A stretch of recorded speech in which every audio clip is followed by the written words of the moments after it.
week 2 of 2025, Sunday the 12th of January. You're very welcome, guys. So today I want to explain to you why I believe all software is broken, based upon my over 20 years of working in the software industry. Software is unique insofar as we are the only industry that will sell a broken product to a customer on the promise that we will fix it later.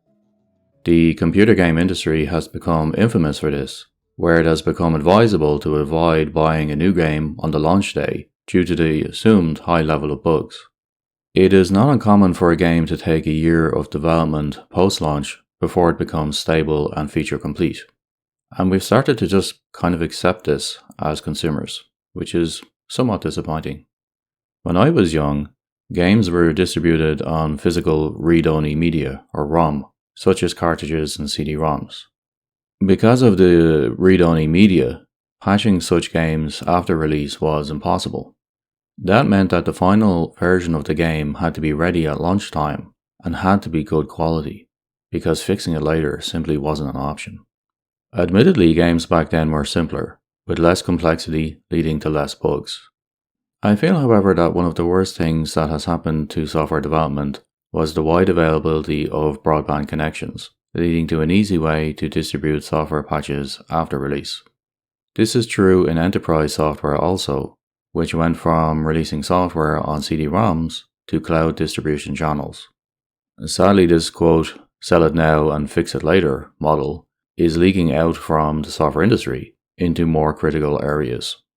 It is now common, for example, that the cars we drive, which have evolved into network-enabled computers with wheels attached, to receive multiple over-the-air firmware patches from OEMs per year, some of which are even for safety features. Software is not just eating the world, it is reducing quality everywhere in its tracks.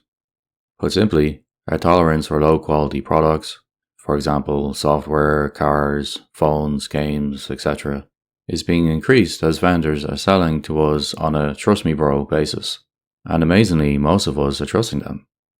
The only exceptions I have seen are cultures with a low tolerance for low quality. When I worked with Japanese customers for many years, for example, they gave me a very hard time for bugs in my enterprise software that I was delivering to them. To them, low quality is shameful. Bugs in the same application that would be accepted by my European or American users would result in immediate escalation from my Japanese users. A Japanese colleague once told me of a rumor that one of my customers once blocked developers from another vendor in a meeting room in Tokyo, refusing to let them leave until they fixed some high priority bugs in production. So these guys were serious about quality, they weren't messing around. In general, however, I think as users we tolerate too much. And as developers, I think we should all be a little bit more Japanese and feel more shame for delivering poor quality. So apart from worrying about software quality, what else did I do this week? My search engine grepper, which is available at greppr.org, is now at 12.5 million web pages indexed, which I am pretty pleased about. The index rate has been going really well there in recent months, and I would fully expect this year to easily break 20 million.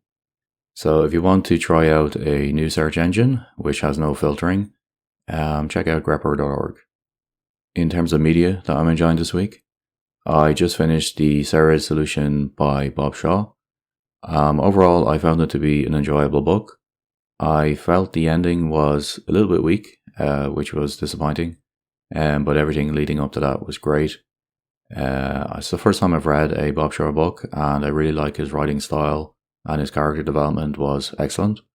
In particular, I really enjoyed the fact that the protagonist in the book was actually somebody who was suffering from a lot of disability, but was still a very compelling and very powerful character, extremely well written, really able to empathize with the character, because Bob was just so good at character development, really good writer.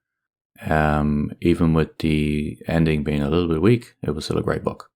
So I'm looking forward to reading more work from Bob Shaw. I have about maybe another 5 of his books in my to-be-read pile. Okay guys, I'm going to leave it there. I hope you have a great week, and I will talk to you next time. And remember, keep that quality up. Take care. See you next week.